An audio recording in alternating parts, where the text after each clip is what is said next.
আর sir যেটি বললেন যে আমাদের ওই যে তারা আবার স্থানীয় পর্যায়ে যে আমরা ছোটবেলায় স্যার রুমেনা আফাজের উপন্যাস পড়তাম দস্যু বন্যুর। দস্যু বন্যুর তো মানুষের টাকা লুটপাট করে এনে গরিবদের মধ্যে দিতেন।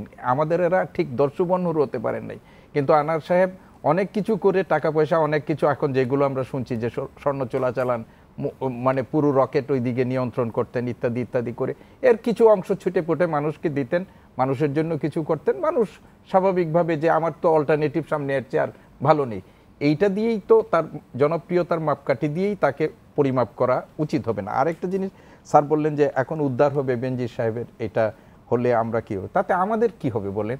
এই যে বেনজির সাহেবের যে ভয়াবহ কথা শুনেছি, সেখানে যেখানেই উনি অর্থ জমি কিনেছেন সেইখানেই তিনি তার যে ক্ষমতা সেই ক্ষমতার অপব্যবহার করে বল প্রয়োগ করে মানুষকে ভয়ভীতি দেখিয়ে এমনকি গোপালগঞ্জের সংখ্যালঘু সম্প্রদায়ের সম্পত্তি নামমাত্র টাকা দিয়ে তিনি সব এগুলো কবজা করেছেন।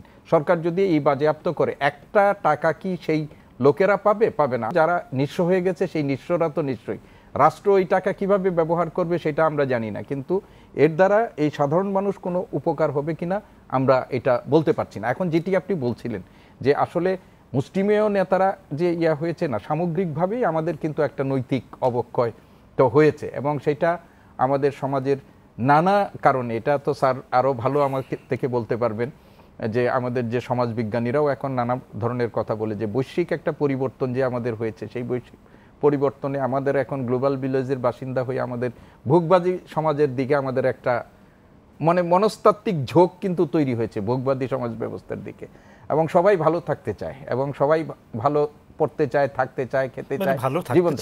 হ্যাঁ, দোষের কিছু না, কিন্তু এই ভালো থাকাটা আমার বক্তব্যটা হচ্ছে যে আমার সামর্থ্যের চেয়ে বেশি ভালো থাকতে চাই আমি।